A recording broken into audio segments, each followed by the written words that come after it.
What is it about the Negro? I mean, every other group that came as an immigrant somehow, not easily, but somehow got around it. Is it just the fact that Negroes are black? White America must see that no other ethnic group has been a slave on American soil. That is one thing that other immigrant groups haven't had to face.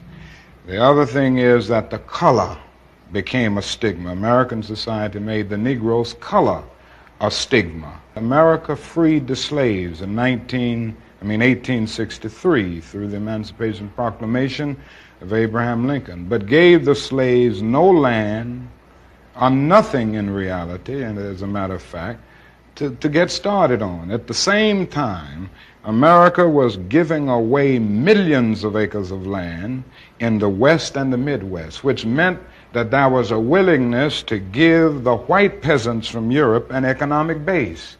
And yet it refused to give its black peasants from Africa, who came here involuntarily in chains and had worked free for 244 years, any kind of economic base. And so emancipation for the Negro was really freedom to hunger. It was freedom to the winds and rains of heaven. It was freedom without food to eat or land to cultivate, and therefore it was freedom and famine at the same time.